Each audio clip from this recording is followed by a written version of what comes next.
you draft nerds out there. My name is Draft Raw, and thank you for tuning in to In the Clutch.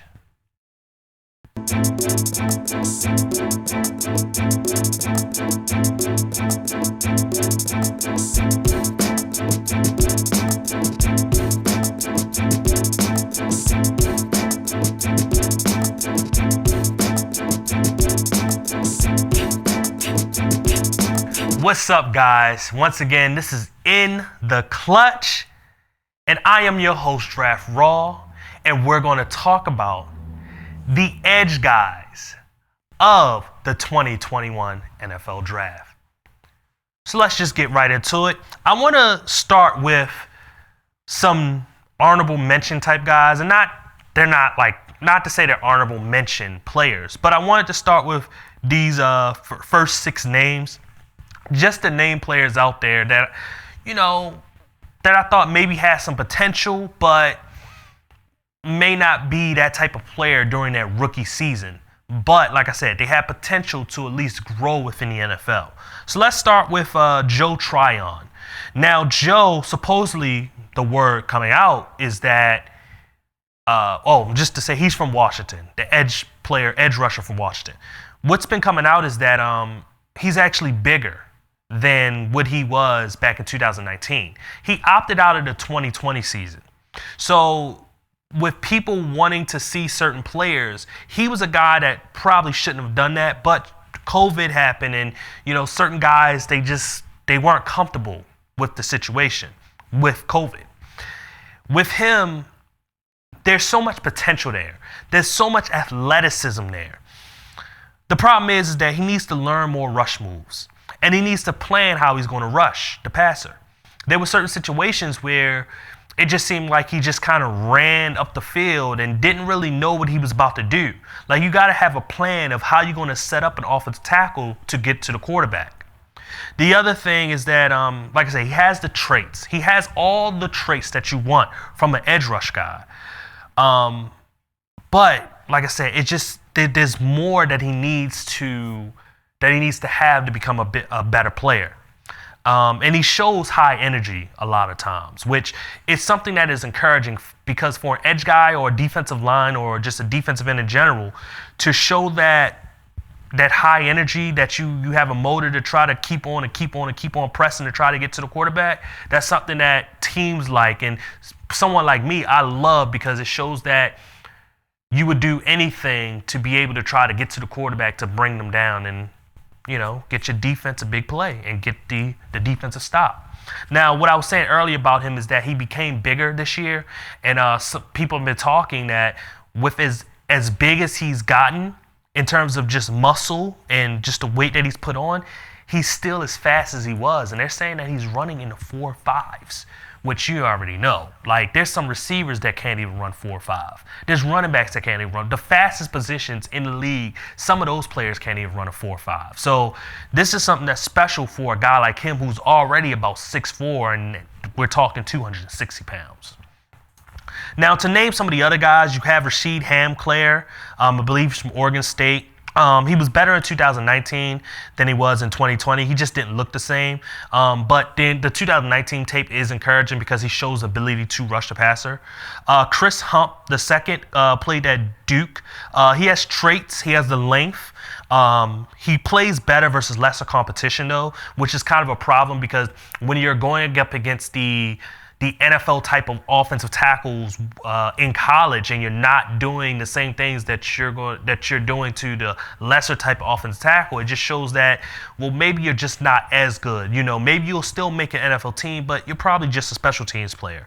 And with that saying, he's going to need a year or two. There's potential there for him to be a good edge guy. He's just going to need a year or two before he become a solid edge guy. Rashad Weaver from Pitt. Excellent run stuffer, knows how to set the edge well. And if you don't know what that is, it's just being able to not allow the running back to get to the edge. He knows how to kind of stack and wait and then disengage to then attack the running back, or if it's a wide receiver for end around or a jet sweep. He's really, really good at doing that. He lost bursts that he had the previous year. He had great bursts in 2019, but because of the injury that he had back in 2019, when he came back in 2020, the burst wasn't there anymore, and he wasn't as great as a pass rusher as he was the previous year. He does possess a lot of different pass rushing moves, and he's instinctually technically sound. He does a lot of things right. It's just that if he can get back to form, if that ACL heals pretty well and he just gets back to form of what he could be one of the best pass rushers in this draft. Another guy is George Smith from UAB. Plays hard, high motor, good size. Another potential guy. Played at a small school. We'll see what he becomes in the league. Another tall, about 6'3", 260. He has some traits about him that, he could be well in this league. And last but not least is Malcolm Koontz. I want to say he played at Kansas or Kentucky, or I can't remember exactly. You know what? Now I know. It was a team in blue. It was Buffalo. He played at Buffalo. He's a long player. He plays fast. He can bend. The level of competition that he played against at Buffalo wasn't great, but he shows these certain traits that can make him a really good pass rusher within the NFL. So I just wanted to get those guys out of the way, and let's get into the real list. Let's start with, Let's start with Jayson Ojowari, edge rush guy from Penn State. 6'5", 240 pounds, raw, very, very raw. Did not record a sack this past season, which is, it's not great, but he has the athletic freakish traits that a lot of teams are going to look at and say, hey, he could be the next Danielle Hunter. And, maybe if we make him into that type of guy, if he is that type of guy, we can get great production out of him. He gets washed in the run game, but he does show effort. So that's another thing to really like about him. He only shows bull rush and speed rush, but he does show traits to rush from the inside and the outside, whether he's on the edge versus a tackle or the inside versus a center or guard. He does show that he can do it. He does show some strength. But the problem is that there's no pass rush moves in terms of there's no spin. I mean, you're not going to see spin a lot, but you don't see a lot of swim moves. You don't see a lot of rip moves. It's just more of just trying to speed to power guy, using his athletic tricks to get to the quarterback, which is, it's not bad, but in the NFL, you need to develop a little bit more. But that's where the rawness comes from, and that's where teams are really going to like about him. Next, we're going to talk about Ronnie Perkins, edge rush guy from Oklahoma. This is a guy that I actually really, really like. And if I was to really rank these edge rushers, he would be one of my top guys. He's strong for his size. He's like 6'3", 240, but he's really strong going against 300-pound offensive tackles. It's an excellent run stopper for an edge guy.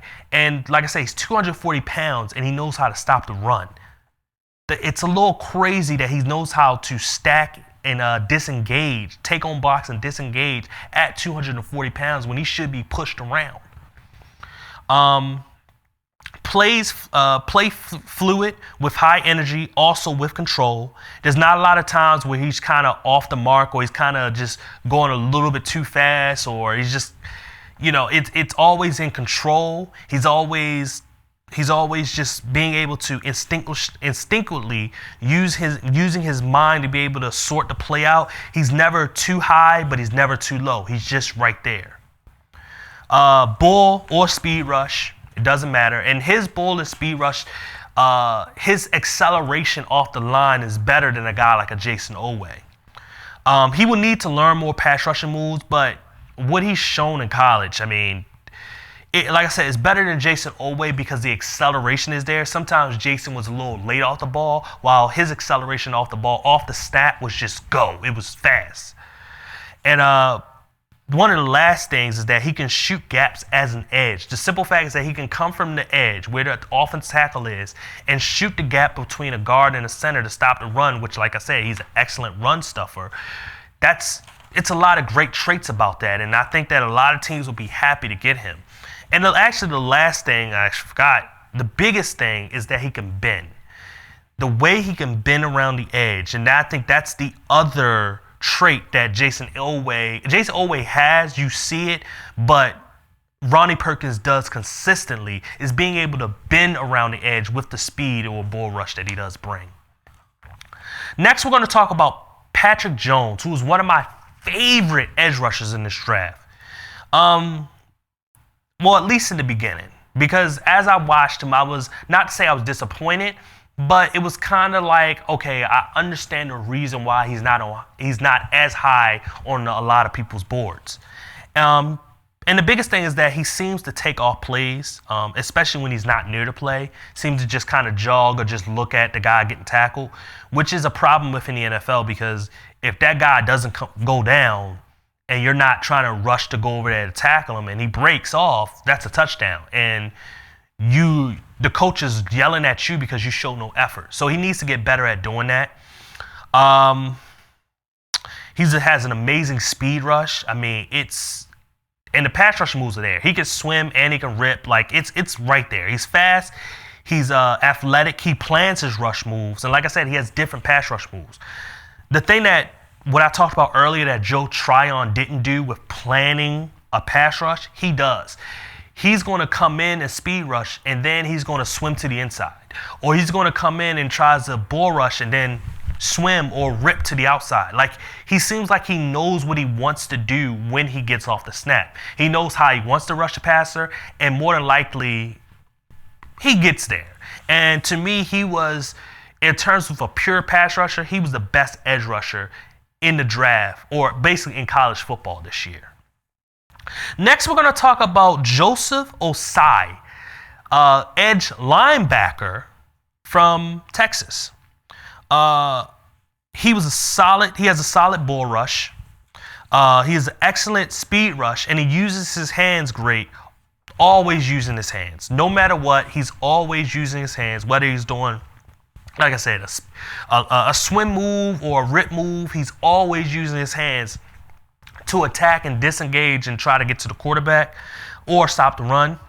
He moves really, really well in coverage, and that's why I said he's an edge linebacker, because he was playing linebacker a lot, and they did drop him in coverage, but obviously he rushed the pass as well. But when they drop him in coverage, he moved really, really well to a point where he can be pretty sustainable as an every down linebacker, and probably the most polished edge linebacker in this draft. A guy that in a 3-4 system, he's the perfect edge linebacker.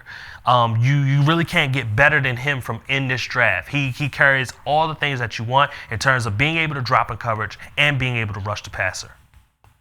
Next, we're going to talk about Aziz Ojowari, edge linebacker, the other edge linebacker from Georgia. Good speed rush. A lot of these guys have really good speed rushes. Uses hands well. High effort. Can set the edge, but needs more strength because he can get pushed around in the run game. There's situations where he shows effort to try to stop the run, but because he is a small guy and he's actually not he's kind of the same size as like a Ronnie Perkins, but he's not as strong as Ronnie. It's not a weird thing, but this is what you normally see from a guy the size of Ronnie Perkins. You see with Aziz Ojowari, where he's getting pushed around in the run game. There's a lot of great things to like about him. He's super athletic. He has a great athleticism. And if I was to try to give some type of ranking, he would definitely be in my top 5. Probably, be honest with you, probably be in my top 3. Guys like Ronnie Perkins and Aziz and Joseph are pretty much up there.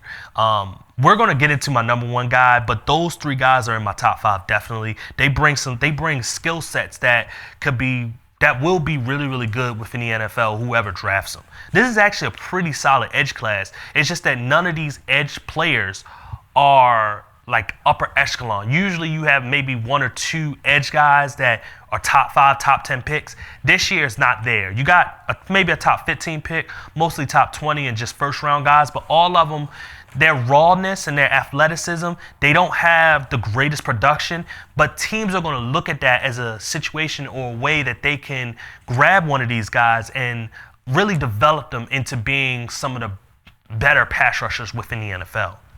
Next, we're going to talk about Kwity Paye, Michigan edge guy. He has quick hands, good hand usage, strong, but he's not a bender. The one thing that you need as a edge rusher is be able to bend. He's one of those solid, strong side edge guys where I think that he's, and I'm going to just say this, he's just an edge guy. He's not somebody you can kick on the inside. I mean, you probably can, but he's not the kick on the inside third down type of guy. I'm going to tell you about who's that type of guy. We're actually going to talk about him next. But Kwity Paye is a guy that he shows certain athleticism. He shows certain ability to be able to get after the passer. He shows instincts. He shows a lot of great things. But to me, he's just not twitchy enough. And a lot of people have him as their top guy, but I can't put him up there because he's not twitchy enough. If he had a little bit more twitch to him, a little bit more wiggle to him, he would definitely be the top edge rusher in this draft. But I like speed rushers. I like guys that show athleticism. I like guys that show a burst, and I like guys that, like he does show the hand usage, but I need to see that burst, that speed. I need to see that burst a lot more than anything. And the next guy we're going to talk about, who I was talking about with the Kwity Paye, is a guy that you can kick on inside on third down, and that's Basham Jr. Carlos was a guy that was pushed up as probably the number one edge rush guy at the beginning of the draft season.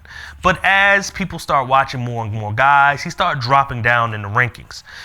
He's big for an edge, could be a tweener, like I already said. The one thing that was kind of weird is that he lacked elite strength. It was situations where he wasn't getting pushed in the pocket, and on run plays, he was kind of getting pushed out. So it's a little bit, even playing on the outside, it's a little bit disencouraging to see that, especially for a guy his size. He gets, like I say, gets mauled in the run blocking, and he uses hands, but once again, just like Kwity Paye, he's not a bender. He doesn't bend as well. And to win on the outside in the NFL, you need to bend. Now, he's a guy that you could probably play on the edge, and on third down, you could kick him on the inside, and he could probably rush the passer from there, where he shows some quickness here or there. So there's something that you can get from him.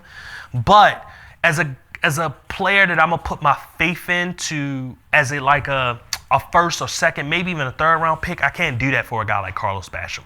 I got to take some other players ahead of him. So it is what it is. Next, we're going to talk about, let's talk about the two Miami edge guys. And those are the last two guys we're going to talk about. The first one, Gregory Rousseau, who I have as the fifth best on my board if I was to rank him. Super athletic. Super athletic. 6 foot. And I've seen him range from 6'5" to 6'7". I don't know exactly how tall he is, but I know he's definitely 6'5". Rushes better from the inside than he does the edge. It's not that he can't rush on the edge, but it seems like he's better on the inside, and it could just literally be because of his quickness and his long arms. He uses hands well and his length well. Like I said, when he's from the inside, the length of his arms and using his hands and being able to get after the quarterback, he's got it. He reminds me a little bit of what Zadarius Smith was for the Baltimore Ravens, being able to rush from the inside in a different type of sub packages, but be an edge guy for most of the downs. And like I said, he's a super athletic type of player that brings a lot to the table. You do see some bursts here or there. But the problem with him, and is the only problem, is that I would like to see him win from the edge more. So it is what it is. And if you just heard me talking about Gregory Rousseau as number 5, you say, well, you haven't said who's your number 1 draft, Raw. Well, I'm going to tell you, it's Jaylen Phillips. Jaylen Phillips, from the other edge rusher from Miami, is my number 1 edge guy. Quick, athletic, instinctive, and the most natural pass rusher in this draft. When you talk about a guy that has the pass rush moves, he has the burst off the snap, he has the speed, he has the athleticism, even in stopping the run, the guy gets off blocks quickly and goes straight to the ball carrier. This guy is the most gifted player in this draft. Or I would just say gifted edge player in this draft. I did not see an edge guy that was as good as him. And the reason why he's not pushed up more than what he is now is because he just came back to football. 2019, he took a whole year off. His first 2 years in college football, he had concussions. And with the multiple concussions, he didn't know if he really wanted to play football again. He decided to come back this past season. He probably was convinced a little bit because Gregory Rousseau actually, which I didn't say earlier when I was talking about him, he opted out, another opt-out type of guy. He opted out 2020.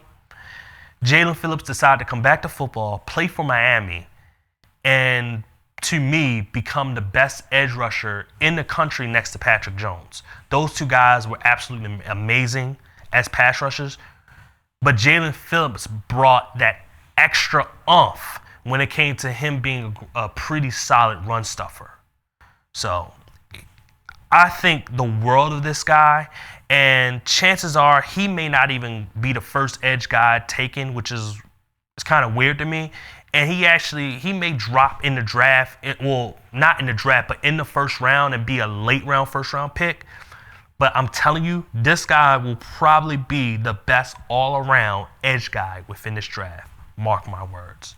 Anyway, that was the edge rushers for the 2021 NFL Draft. I thank all of you guys for watching. Once again, it's In the Clutch. I'm your host, Draft Raw Authentic. Thank you. Goodbye. Thank you once again for tuning in to In the Clutch. Once again, my name is Draft Raw, and if you want to see more videos from me, then you can subscribe to my YouTube channel at Draft Raw. And if you want to hear more from me, then you can follow me on Twitter, Facebook, or Instagram at the same name, Draft Raw. Once again, thank you. I'll see you next time.